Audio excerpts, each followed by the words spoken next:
이렇게 영광의 박수 올려드리겠습니다.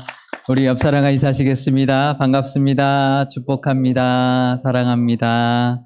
네, 나의 모든 삶 가운데 계신 하나님을 우리 늘 만나고 또 오늘 이 예배 가운데 찬송하고 예배하는 이 시간 되시기를 바랍니다.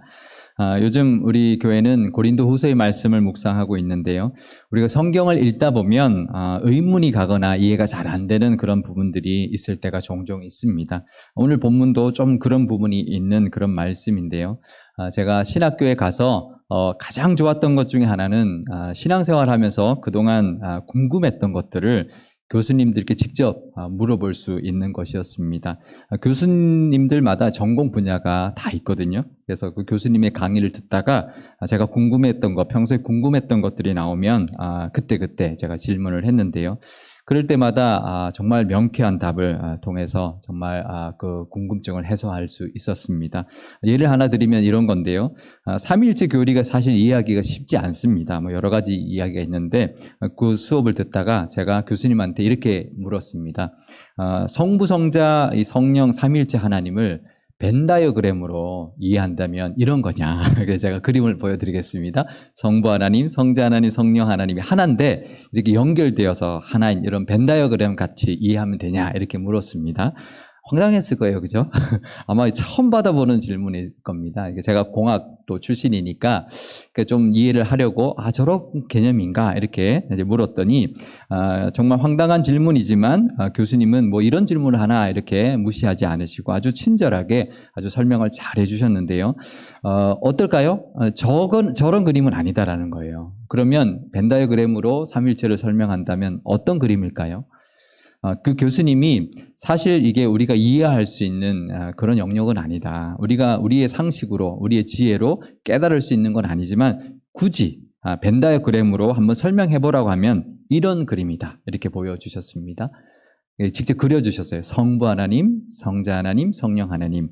이 세 원이 동일하게 겹쳐서 보기에는 한 원처럼 보이는데 세 원이라는 거죠.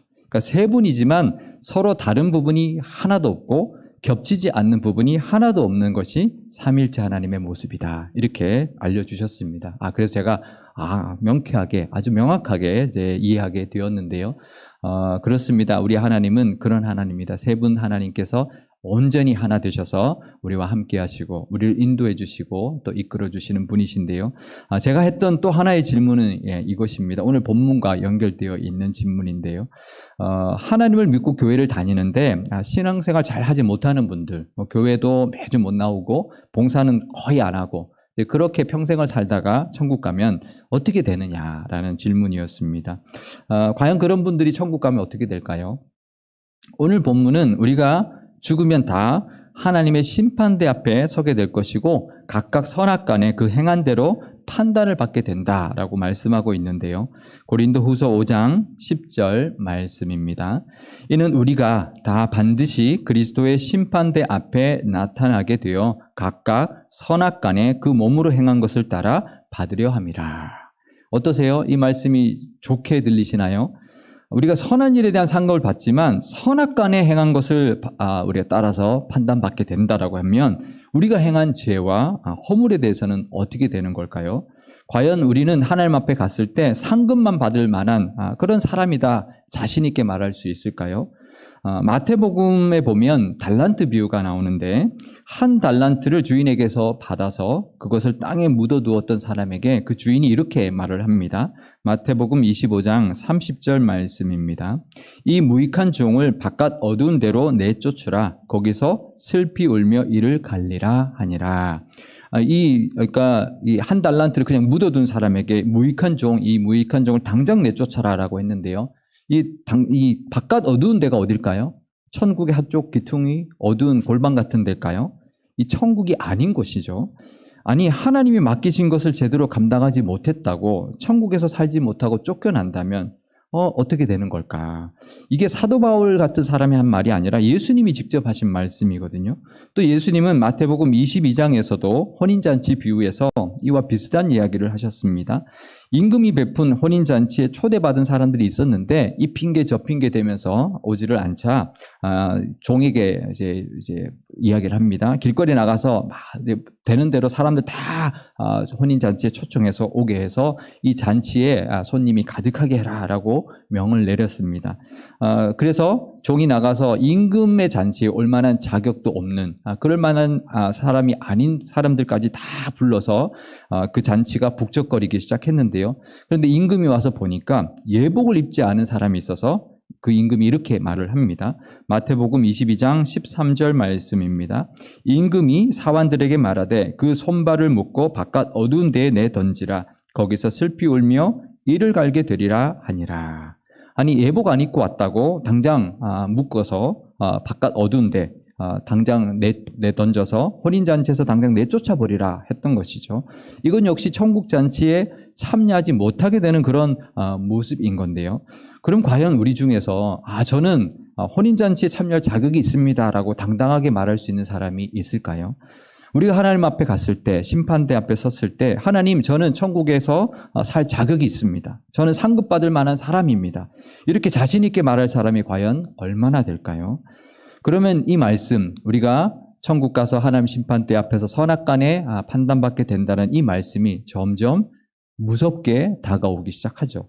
우리가 행한 선, 우리가 행한 악이 있을 때 과연 우리가 행한 선이 악보다 더 많다고 확신할 수 있을까요? 혹시 선이 더 많다 하더라도 그러면 우리가 행한 악은 어떻게 되는 것일까요? 우리가 세상 법정에서도 죄를 판단받을 때 그 선한 것, 선한 행위에 대해서는 참조를 받죠. 그래서 감형은 되지만 그 죄의 대가는 치러야 합니다. 그러면 우리가 행한 죄에 대한 판결을 하나님 앞에 가서 받게 된다면, 선악간의 판결을 받을 때 죄에 대해서 하나님 판결을 받게 된다면 과연 우리는 어떻게 될 것인가? 과연 우리는 천국에서 쫓겨나지 않고 천국에서 영원히 살 수 있을까? 어떨까요? 우리는 다 죽어서 하나님 앞에 심판대에 서게 될 것입니다. 하지만 우리에게 있는 판결은 우리가 행한 죄와 허물에 대한 것은 하나도 없습니다. 왜 그럴까요? 시편 103편 12절 말씀입니다. 동이 서에서 먼 것 같이 우리의 죄가를 우리에게서 멀리 옮기셨으며, 하나님이 이미 우리의 죄를 동이 서에서 먼 것처럼 멀리 옮기셨다라는 것입니다. 미가서 7장 19절 말씀입니다. 다시 우리를 불쌍히 여기셔서 우리의 죄악을 발로 밟으시고 우리의 모든 죄를 깊은 바다에 던지시리이다. 우리의 죄를 이미 깊은 바다에 던지셨기 때문입니다. 그래서 하나님은 우리의 죄를 하나도 기억하지 않는다 말씀합니다. 에스겔 33장 16절 말씀입니다. 그가 본래 범한 모든 죄가 기억되지 아니하리니 그가 반드시 살리라. 이는 정의와 공의를 행하였음이라 하라. 그러니까 하나님이 이미 우리의 죄를 동이 서에서 먼 것처럼 멀리 옮기셨고 깊은 바다에 던지셨기 때문에 하나도 기억하지 않으신다라는 겁니다. 왜 그렇게 해주실까요? 그것은 바로 예수님이 우리의 죄를 다 도말하셨기 때문입니다. 이사야 43장 25절 말씀입니다. 나 곧 나는 나를 위하여 내 허물을 도말하는 자니 내 죄를 기억하지 아니하리라. 우리의 죄가 다 도말되었기 때문에 그렇다는 겁니다. 도말이 무슨 뜻인가요? 평소에 잘 안 쓰는 단어죠. 성경에만 많이 나오는 단어인데요. 제가 사전을 찾아보니까 칠할 도자에 지울 말자를 씁니다. 그러니까 그냥 지우는 게 아니라 덧칠해서 안 보이게 한다라는 거죠. 예수님이 십자가에서 우리의 죄를 대신하여 죽으심으로 우리의 죄를 도말하셨기 때문에, 우리의 죄를 덮어주셨기 때문에 우리는 하나님 앞에 갔을 때 우리의 죄와 허물은 안 보이는 거죠. 그리고 기억하지 않으시니 그 죄와 허물에 대한 판단을 받지 않게 되는 것입니다. 선악간의 판단을 받는다 하는 이 말씀에서 악에 대한 판단은 하나님을 믿지 않고 예수님의 그 십자가의 은혜를 받아들이지 않는 사람들이 받는 것입니다. 그래서 혼인잔치에서 예복을 입지 않았다라는 것은 예복으로 자신의 죄를 가려야 하는데 그렇지 못한 자들이었기 때문에 천국잔치에서 쫓겨났던 것이죠. 예복은 우리의 죄를 도말하시는, 우리의 죄를 덮는 도말하시는 그 예수님의 십자가의 은혜를 상징합니다. 그러니 예복을 입지 않았다라는 것은 예수님을 구주로 영접하지 않았다라는 것이고, 그러니 자신의 죄에 대하여 대속함을 받지 않았던 것이죠. 그러면 그 죄된 모습으로는 천국 잔치에 참여할 수가 없기 때문이었습니다. 그렇게 본다면 달란트 비유에서도 한 달란트 받은 사람이 바깥 어두운 데로 쫓겨나는 이유를 우리가 충분히 짐작할 수가 있는데요. 그것은 단순히 게을렀기 때문에, 능력이 없었기 때문에, 한 달란트를 가지고 남기지 않았기 때문이 아니었습니다. 만약에 한 달란트를 열심히 장사를 했는데 좀 능력이 없거나 운이 안 좋아서 이윤을 남기지 못했다. 요즘처럼 경기가 안 좋아서 이제 남기지 못했다. 오히려 손해를 봤다. 그래도 그 임금이 그랬을까요? 이 악하고 게으른 종아 그랬을까요? 아니었을 겁니다. 바로 이 말 때문이었는데요. 마태복음 25장 24절에서 25절 말씀입니다. 한 달란트 받았던 자는 와서 이르되 주인이여 당신은 굳은 사람이라 심지 않은 데서 거두고 해치지 않은 데서 모으는 줄을 내가 알았으므로 두려워하여서 나가서 당신의 달란트를 땅에 감추어 두었었나이다. 보소서 당신의 것을 가지셨나이다. 그러니까 주인의 그 사랑과 그 긍휼과 그 은혜를 깨닫지 못한 사람인 거죠. 주인을 굳은 사람이라고 말하면서 심지 않은 데서 거두고 뿌리지 않은 데서 모으는, 어떻게 보면 안 좋은 사람, 그렇게 오해하고 그 하나님의 그 주인의 사랑과 자비를 믿지 못했기 때문이죠. 그래서 두려워서 그 달란트를 땅에 묻어두었다라는 겁니다. 그러니 그 게으름 때문이 아니라 그 악함 때문에 바깥 어두운 데에 쫓겨나게 되었던 것입니다. 하나님은 우리가 좀 게으르다고 능력이 없다고 천국에서 내쫓는 분이 아닙니다. 우리의 부족함을 다 아시죠. 그래서 긍휼히 여겨주시는 분이십니다. 이미 우리는 하나님에 의해서 그 약함을 이해받았고 또 우리 악함을 해결받은 사람들입니다. 나의 의 때문이 아니라 십자가의 의 때문에, 예수님의 대속하심 때문에 우리는 의롭다 여김을 받게 된 사람들입니다. 그러니 우리는 하나님 앞에 갔을 때, 심판대 앞에 가면 우리의 죄는 하나도 남아있지 않는 것입니다. 하나도 기억하지 않으시는 것입니다. 모르겠는데? 하나도 기억 안 나는데? 그러신다라는 것이죠. 그래서 우리는 하나님 앞에 갔을 때 상급에 대한 판단밖에 받지 않을 것입니다. 그 은혜를 믿으시길 바랍니다. 우리는 하나님 앞에 가면 죄에 대한 심판은 없고 상급에 대한, 우리가 행한 선에 대한 상급만 받게 될 것입니다. 그러니 감사하며 살아가시기를 바랍니다. 그러면 또 하나의 문제가 남아 있습니다. 그러면 악은 그렇다고 치도 상급받을 만한 우리에게 선한 행위가 우리에게 있느냐라는 것이죠. 그럴 만한 선이 우리에게 있는가? 제가 교수님한테 질문한 것이 바로 그것이었습니다. 천국에 들어가서 영생을 사는데 상급이 하나도 없는 사람은 어떻게 되느냐라는 것이죠. 마치 우리 인생에서 죄는 다 지워졌어요. 그래서 재판 판결 앞에, 재판대 앞에 섰는데 우리의 인생을 쭉 기록한 그 비디오 테이프 같은 게 싹 지나가는데 남은 게 하나도 없어요. 죄를 지우고 나니까 공테이프만 싹 지나가는 거. 그런 사람도 있지 않겠는가. 그게 제 고민이었고요. 그런 사람은 어떻게 되는가. 또 과연 우리가 한 봉사라든지 우리 한 것들이 과연 그것이 상급받을 만한 것인가. 그것이 저의 고민이었고 질문이었는데 교수님이 이제 답변을 아주 명확하게 해주셔서 그 질문에 대한 해답도 얻었습니다. 그 교수님의 답변을 제가 말씀드리기 전에 한 예화를 말씀드리려고 하는데요. 옛날 어느 할아버지가 항아리 2개로 양쪽 어깨에 메고 물을 길러 왔었는데요. 어느 날 항아리 하나에 금이 갔습니다. 그래서 물을 길러와서 집에 오면 항아리에 물이 반밖에 남아 있지 않았습니다. 하지만 할아버지는 계속 그 항아리를 쥐고 물을 길러왔습니다. 그래서 하루는 이 항아리가 할아버지에게 이렇게 말을 했습니다. 주인님, 이제 저를 버리세요. 이제는 더 이상 주님께 도움이 되지 못합니다. 이렇게 말을 하자 할아버지는 그 항아리에게 길가에 피어있는 꽃들을 보여주었습니다. 그러면서 보아라, 이게 다 네가 피운 꽃들이란다. 이렇게 말했다는 것이죠.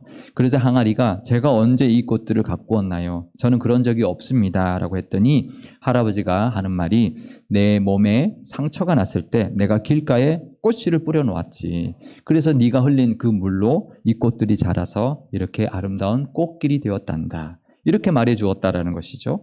그 항아리는 자기도 모르게 그 꽃길을 만들었다라는 것이죠. 하나님도 이런 분이십니다. 그 교수님의 답변이 바로 이제 이와 비슷한데요. 하나님은 믿는 우리들에게 우리도 모르게 선한 일을 하게 하신다라는 거죠. 우리가 모르게 했던 부지불식간의 선한 행위들을 다 들어서라도 상급을 주실 것이라는 거죠. 그러니 천국 가면 다 상급을 받게 된다라는 것입니다. 우리가 기도할 때 알고 지은 죄, 모르고 지은 죄 다 용서해달라고 기도하죠. 근데 우리가 하나님 앞에 갔을 때 우리가 알고 행한 선한 일들, 우리가 모르고 했던 선한 일들까지도 다 들어서 상급을 주신다라는 것입니다. 마태복음 25장에 보면 오늘 이제 했던 그 달란트 비유 뒤에도 보면 무슨 이야기가 나오냐면 이렇게 이야기하죠. 내가 줄일 때 네가 먹을 것을 주었고 목마를 때 마시게 하였고 나그네 되었을 때 영접했고 헐벗었을 때 옷을 입혔고 병들었을 때 돌보아 주었고 옥에 갔을 때 찾아와 주었다. 그랬더니 제가 언제 그랬습니까? 그러니 아주 작은 지극히 작은 자에게 한 것이 바로 내게 한 것이다 라고 칭찬을 하고 너는 천국의 상급을 받게 될 것이다 라고 말하는 장면이 나옵니다. 그러니까 우리가 알지 못하는 아주 작은 것까지도 들어서 상급을 주실 것이라는 것이죠. 우리가 교회 학교에서 연말에 시상을 할 때 뭐 개근상이라든지 뭐 성경 읽기상이라든지 암송상 이런 것만 주는 게 아니라 이런저런 이유를 들어서 모든 아이들에게 다 상을 주는 경우가 있습니다. 뭐 요즘 상들이 참 재밌는 상들이 참 많이 있는데요. 잘 나오지 않더라도 조용 이렇게 가끔 나오는 아이들도 있고 뭐 그런 친구들도 보면 이제 이런 상, 저런 상, 이제 이름을 붙이는데요. 어떤 친구들은 상상 그 이상, 이런 연구대상, 이런 상도 있고요. 가장 정상 이런 상도 있고요. 또 어떤 경우는 한국인의 밥상, 어떤 친구한테 줄 만한지 알겠죠. 이런 이름들을 들어서 여러 가지 상들을 들어서 아이들에게 다 상을 줍니다. 은근상도 있고, 고맙상, 멋쟁이상, 묵묵상, 하여튼 모든 것을 다 들어서 정말 기발하면서도 정말 감동적인 그런 상들을 아이들에게 주면 이게 잘한 아이들뿐만 아니라 이 모든 아이들이 내가 이런 면이 있구나라는 것을 깨닫고 정말 감사할 수 있고 서로 그 은혜를 나눌 수가 있는데요. 이게 참 기발하면서도 감동적인데 성경적입니다. 누구나 잘하는 게 있거든요. 그러니 그걸 발견해주고 또 격려해주고 칭찬해주는 그래서 상을 주는 것이 바로 하나님의 마음입니다. 우리 아이들뿐만 아니라 우리들에게도 하나님은 그렇게 하실 겁니다. 하나님 우리도 모르게 행한 선언들을 다 기억하셨다가 우리에게 상을 주실 겁니다.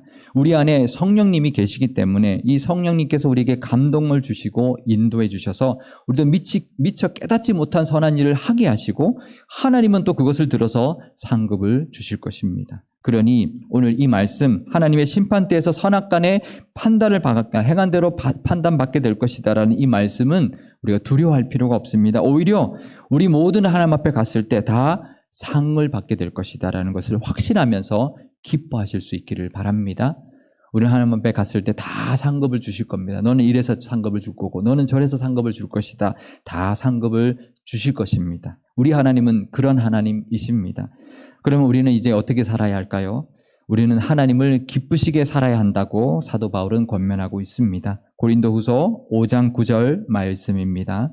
그런즉 우리는 몸으로 있든지 떠나든지 주를 기쁘시게 하는 자가 되기를 힘쓰노라. 하나님이 자격 없는 우리에게 우리가 기억도 하지 못하는 작은 선들을 들어서 이렇게 상급을 주실 것이니 우리는 이제 하나님을 기쁘시게 하며 살아야 하는 것이죠. 왜 그럴까요? 하나님이 먼저 우리를 기쁘시게 하셨으니 또 우리에게 영원한 기쁨을 천국에 예비해 두고 계시니 이제 우리는 하나님을 기쁘시게 하며 우리도 살아야 하는 것이죠. 하나님이 먼저 우리를 기쁘시게 하셨으니 우리도 하나님을 기쁘시게 하며 사는 것이 마땅합니다.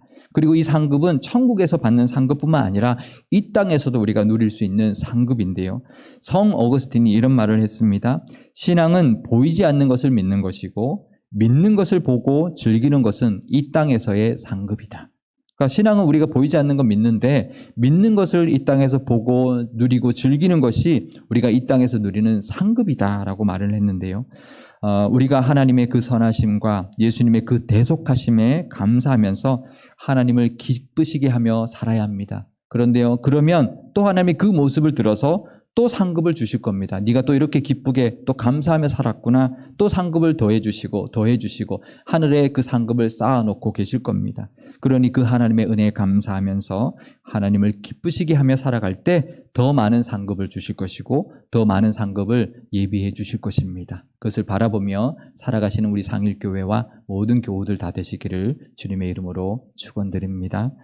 우리 마지막으로 이사야 44장 22절에서 23절 말씀은 우리 한 목소리로 읽도록 하겠습니다. 내가 내 허물을 빽빽한 구름같이 내 죄를 안개같이 없이 하였으니 너는 내게로 돌아오라. 내가 너를 구속하였음이니라. 여호와께서 이 일을 행하셨으니 하늘아 노래할지어다. 땅의 깊은 곳들아 높이 부를지어다. 산들아 숲과 그 가운데 모든 나무들아 소리내어 노래할지어다. 여호와께서 야곱을 구속하셨으니 이스라엘 중에 자기의 영광을 나타내실 것임이로다. 아멘. 기도하시겠습니다.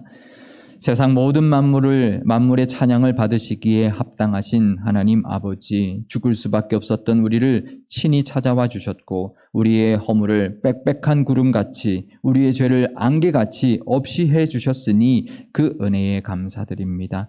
또 우리의 모든 죄와 허물을 도말해 주신 그 예수님의 십자가의 공로를 찬양합니다. 그 구원의 기쁨도 너무나 감사한데 우리 안에 계신 성령님께서 선한 일을 행하게 하시고 또 성부 하나님께서 부지불식간에 행했던 아주 작은 선을 다 들어서라도 상급을 주신다니 너무나 감사드립니다. 하나님께서 먼저 우리를 기쁘게 하셨고 천국의 영원한 기쁨을 예비해 두고 계시니 이제 우리가 하나님을 기쁘시게 하며 살게 하여 주옵소서. 또 그 모습을 들어서 상급을 더해 주실 테니 더욱 그러하며 살게 하여 주옵소서. 우리 교회도 하나님의 은혜로 68년을 지켜주셨으니 너무나 감사드립니다. 우리 교회가 행한 모든 선한 일들을 다 기억하여 주시고 축복해 주셔서 더 큰 사명 감당하게 하시며 그래서 하나님께 큰 기쁨이 되는 교회가 되게 하여 주옵소서. 우리 구주 예수님의 이름으로 기도드리옵나이다. 아멘.